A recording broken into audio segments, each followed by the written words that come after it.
পাচারের পর্দা ফাঁস। অভিনব কায়দায় ট্রাকে করে পাচার করার সময় 29টি গরু উদ্ধার করে বাংলা বিহার সীমান্তের চক্করবাড়ির খড়িবাড়ির পুলিশ।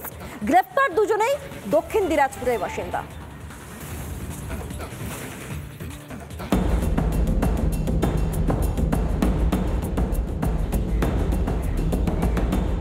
লরিতে ভর্তি ফলের ঝুড়ি বোঝায় এক ট্রাককে আটক করে বাংলা ও বিহার সীমান্তে চক্করবাড়ির খড়িবাড়ি পুলিশ। তল্লাশি করতেই খুলজা সেমসিমের মতো ব্যাপার, ষাঁড় দিয়ে বসে 29টি গরু। ঘটনায় পুলিশের হাতে গ্রেফতার 2। খড়িবাড়ি সংলগ্ন এলাকাতে কিন্তু প্রশাসনিক তৎপরতায় উদ্ধার করা হলো 29টি গরু। এছাড়াও বিভিন্ন জায়গাতে কিন্তু এই ধরনের পন্থা অবলম্বন করে চলছে গরু পাচার। প্রশাসনিক তৎপরতায় কত তাড়াতাড়ি এই ধরনের গরু পাচার কিংবা প্রাণী পাচার বন্ধ হয় সেটি কিন্তু দেখার বিষয়। গত রবিবার পাচার হওয়া প্রায় 60টি গরু উদ্ধার করে বিএসএফ। কোচবিহারের সীতায় পদ্মা বর্ডারের গিরিধারী নদী থেকে উদ্ধার হয় গরুগুলি। বর্ষাকালে নদীতে জল বেশি থাকায় এইভাবেই চোরাচালানকারীরা পাচার করে থাকে। রাজ্যে বারবার গরু পাচারের পর্দাফাঁস। কেন আটকানো যাচ্ছে না চোরা কারবারিদের? প্রশ্ন থাকলেও উত্তর অধরাই। রিপাবলিক বাংলা। রাজ্যের পাশাপাশি একটু অন্যান্য রাজ্যের দিকে নজর রাখতে হচ্ছে, একটু মহারাষ্ট্রের দিকে নজর রাখা যাক। জামিনে শেষ পর্যন্ত মুক্ত এনসিপি নেতা নবাব মালিক। এই নবাব মালিককে হঠাৎ একসঙ্গে দেখা গেল অজিত পাওয়ারের সঙ্গে। এই নবাব মালিক সেই নবাব মালিক যার সঙ্গে দাউদ ইব্রাহিমের একটা ঘনিষ্ঠতা রয়েছে বলে জানতে পারা যায়। তাহলে এবার এই নবাব মালিক কি অজিত পাওয়ারের রাজ্য মন্ত্রিসভায় জায়গা পাবে? বিজেপি কি এটা মেনে নেবে? কোন দিকে নিতে চলেছে রাজনৈতিক মোড়?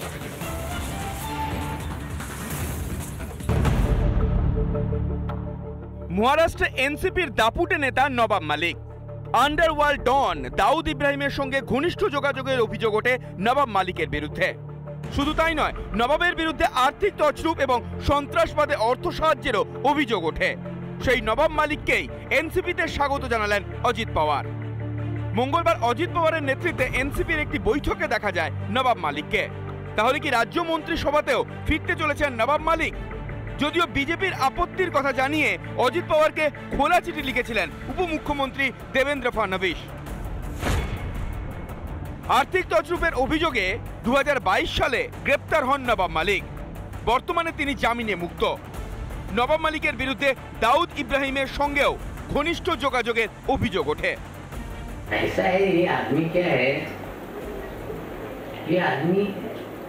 बहुत कुछ प्रॉब्लम हो जाएगा, ये मेरे को डर लग रहा है।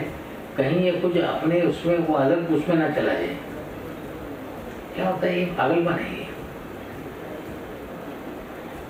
फोबिया क्रिएट हो जाता है। एक टाइम आने के बाद ये फोबिया बन जाता है। सीएम सर का क्या कहना है? कौन इसको इतना, उसको कोई वो क्या रोज ये रिपब्लिक को लेकर वो डिस्कशन करते हैं या कोई सोचते हैं? ऐसी चीजें क्या, ये कोई इश्यू नहीं है ना। 2020-তে রিপাবলিক মিডিয়ার এডিটর ইন চিফ অর্ণব গোস্বামীকে মাফিয়াদের মতো হুমকি দিয়েছিলেন এই নবাব মালিকই। ডি কোম্পানির সঙ্গে যোগাযোগের অভিযোগে 2 বছর আগে নবাব মালিককে নিজেদের হেফাজতে নেয় ইডি। জামিনে মুক্তি পেতেই ফের অজিত পাওয়ারের সঙ্গে ঘনিষ্ঠতা শুরু। কিন্তু মহারাষ্ট্রে যে জোট সরকার রয়েছে তাতে কোনোভাবেই মালিককে ঢুকতে দিতে নারাজ উপমুখ্যমন্ত্রী ফডনবিস। মঙ্গলবারের বৈঠকে নবাব মালিকের উপস্থিতি নতুন করে জলঘোলা করে। অজিত পাওয়ার অবশ্য গুরুত্ব দিতে নারাজ। তার পাল্টা প্রশ্ন, এক্ষেত্রে সমস্যা কোথায়? মহারাষ্ট্রে জোট সরকারে চাপা উদ্বেগ রয়েছে। পুনে পোষ্যে কাণ্ডে তা একবার প্রকাশ্যে এসেছে। এবার নবাব মালিককে নিয়ে আবারও নতুন করে মহারাষ্ট্রে জোট সরকারে জলঘোলা শুরু।